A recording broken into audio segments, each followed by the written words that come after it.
1945లో స్వాతంత్రం రాకమునిపే విద్యార్థి కాంగ్రెస్ కార్యనిర్వాహక కార్యదర్శిగా పనిచేశారు. ఆ సంవత్సరమే ఆయనకుండే తపన మహాత్మా గాంధీని కలవాలని చెప్పి బాంబేకి వెళ్ళి ఆయన కలిసి మళ్ళా తిరిగి వచ్చారు. 48-52 మధ్య కృష్ణా జిల్లా యువజన నాయకుడిగా పనిచేశారు.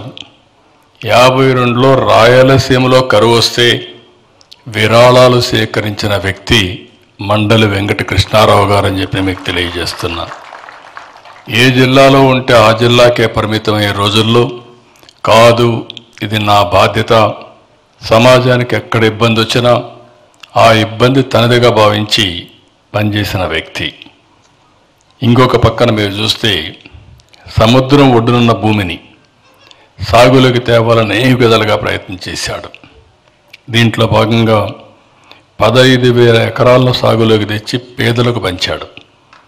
దివి, కైకలూరు తాలూకాల్లో 50,000 ఎకరాలు బంజర భూమిని పేదలకు పట్టాలు ఇప్పించినటువంటి వ్యక్తి మండలి వెంకట కృష్ణారావు గారు అని చెప్పి మీకు తెలియజేస్తున్నా.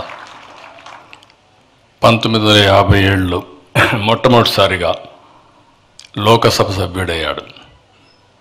నెహ్రూ, మొరార్జీ దేశాయ్, లాల్ బహదూర్ శాస్త్రి ఇలాంటి దేశంలో అతి ముఖ్యమైన నాయకత్వంతో కలిసి పనిచేశారు. 1970లో అవనిగడ్డ పంచాయతీ సమితి అధ్యక్షులకు ఏకగ్రీవంగా కావడం, 72లో ఎమ్మెల్యే కావడం, పివి నరసింహరావు గారి మంత్రివర్గంలో సాంఘిక సంక్షేమ సహకార శాఖల మంత్రిగా పనిచేయడం, జలగం వెంగళరావు గారి మంత్రివర్గంలో విద్యా సంస్కృతి శాఖ మంత్రిగా పనిచేయడం, అదే సమయంలో ఆయన విద్యాశాఖ మంత్రిగా పనిచేసినప్పుడు అనేక సంస్కరణలకు నాంది పలికిన వ్యక్తి మండలి వెంకట కృష్ణారావు గారు అని చెప్పి కూడా నేను మీకు తెలియజేస్తున్నా. ఈరోజు గుంటూరులో నాగార్జున యూనివర్సిటీ, వరంగల్లో కాకతీయ యూనివర్సిటీ ఈ రెండు రావడానికి కృషి చేశాడు. నిజాం కాలేజ్ గ్రౌండ్స్లో 1974లో వారం రోజుల పాటు అఖిల భారత తెలుగు సాంస్కృతికోత్సవాన్ని నిర్వహించి అధికార భాషా సంఘం నెలకొల్పేందుకు కారకులయ్యారు.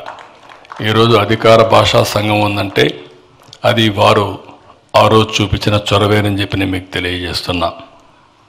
మనకందరికి గుర్తుండేది, అందరికీ స్ఫూర్తినిచ్చేది 1977 నవంబర్ 19 దివ్యసీమ ఉప్పెన. చాలా ఉప్పెనలు వచ్చాయి కానీ అంత ఉప్పెన ఎప్పుడూ రాలేదు. సముద్రమే విరుచుకుపడింది. 12,000 మంది చనిపోయారు, ఒకరిద్దరు కాదు. నేను కూడా 2-3 సైక్లోన్లు చూశాను ముఖ్యమంత్రిగా. ఒకటి 96లో సూపర్ సైక్లోన్ చూశాను. ఆ రోజు మీరు చూస్తే ఈస్ట్ గోదావరి, వెస్ట్ గోదావరి అతలాకుతలం అయిపోయింది.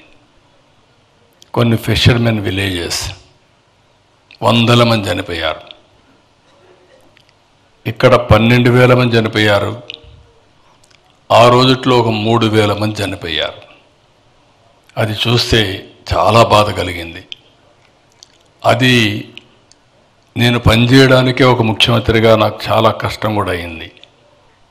ఎందుకంటే ఒక పక్క మనుషులు చనిపోయినప్పుడు చాలా భయంకరమైన వాతావరణం ఉంటుంది. తాగేదానికి నీళ్లుండవు, తినడానికి తిండి ఉండదు, కమ్యూనికేషన్ కట్ అయిపోతుంది. ఇప్పుడైనా ఫోన్లైనా కొన్ని రోజుల్లో వస్తాయి కానీ అప్పట్లో ఫోన్లు కూడా ఉండేటివి కాదు. ఇలాంటి అనేకమైన ఇబ్బందులు ఉంటాయి. నేనైతే ఒకసారి చనిపోయిన వాళ్ళు కానీ ఇమ్మీడియట్గా అంత్యక్రియలు చేయకపోతే ఆ శవాలన్నీ ఇదయ్యి అంటువ్యాధులు వస్తాయి, చాలా భయంకరంగా ఉంటుందనే ఉద్దేశంతో ఒక స్కీమే అనౌన్స్ చేశాను. మీరు ఎవరన్నా చనిపోయి ఉంటే మీరు అంత్యక్రియలు చేసేయండి, ఫోటో తీయండి, మీరు ఇస్తే ఆ కుటుంబానికి వాళ్ళని ఇచ్చి ఈ ప్రభుత్వం ఆదుకుంటుందని ప్రజా పిలుపునే ఇచ్చి ఆ రోజు ముందుకు పోయాం. రెండో తుఫాన్ నేను చూశాను, చాలా తుఫాన్లు చూశాను కానీ రెండోసారి మళ్ళీ హరికేన్ తుఫాన్ చూశాను. విశాఖపట్నం మొత్తం అతలాకుతలం అయిపోయింది. నేను ఆ రోజు అక్కడికి పోయే కొందికి ఒక భయంకరమైన పరిస్థితి, కమ్యూనికేషన్ లేదు. 10 రోజులు అక్కడే ఉన్నాను. మళ్ళీ నార్మల్సీ వచ్చిన తర్వాతనే అక్కడి నుంచి నేను తిరిగి వచ్చాను. అలాంటి సందర్భాలు నేను చూశాను. ఇలాంటి సందర్భంలో మీరు ఒక్కసారి ఆలోచిస్తే ఆ రోజుట్లో 12,000 మంది, లక్షల మంది నిరాశ్రులైపోయారు. దేశ చరిత్రలో నాకు తెలిసినంతవరకు దివిసీమ ఉప్పెన అతి పెద్ద ఒక క్రైసిస్. అలాంటి సమయంలో రాత్రింబగళ్ళు ఒక ఎమ్మెల్యేగా ఆయన చూపించిన చొరవ, ఆయన చేసిన